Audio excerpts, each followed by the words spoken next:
Um,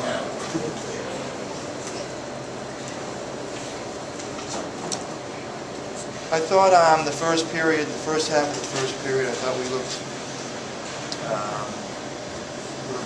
good. We were getting the puck deep and we were trying to establish a cycle game. And then I got penalties. I think we had a couple penalties midway through the first, and UNH obviously got some. We scored a short-handed on one of them, but they had the puck a lot that one, and they scored on the second one. I thought when they controlled the next, whatever that was, 8 minutes of the period. In the second period, after the first 5 minutes, they dominated us.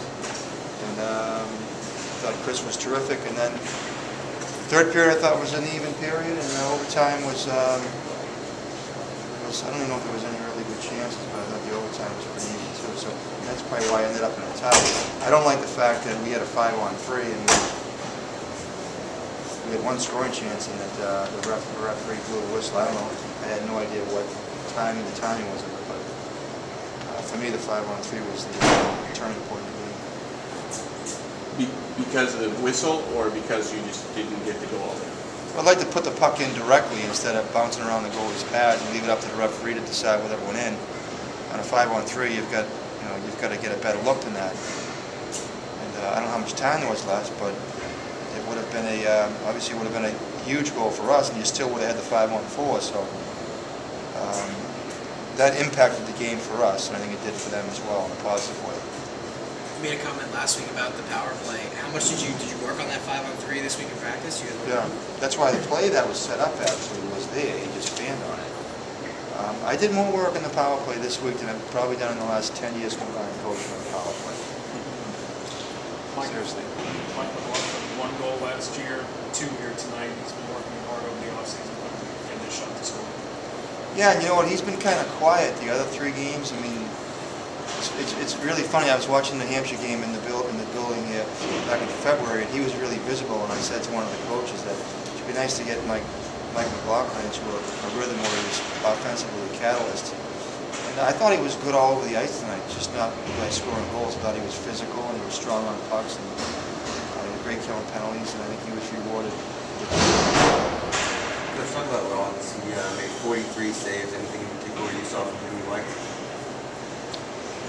Yeah, and I said this to you guys before, like he's such a big guy, when his body's in front of the puck, he tends to make the saves like fairly routine, and I thought he did that tonight. Even though there was some awkward ones where his stick was off to the side and the pucks were laying in front of him like cupcakes there. He was fumbling around to get a hold of them.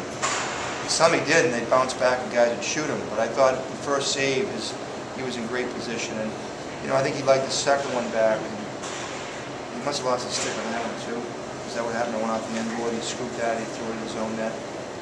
That was really awkward, but he's good. I mean, I've said this before, so you can call this game goaltending. It's all, I mean, your goalie's really good, you have a chance to play well. I thought their goalie played really well. And if Chris plays well, we have a chance to win games every night. The second consecutive tie that you guys have had, and then obviously the game with BC was very close. Even though you're not coming away with wins technically, you're still searching for your first one. What do you think this says about your team and how tough they are?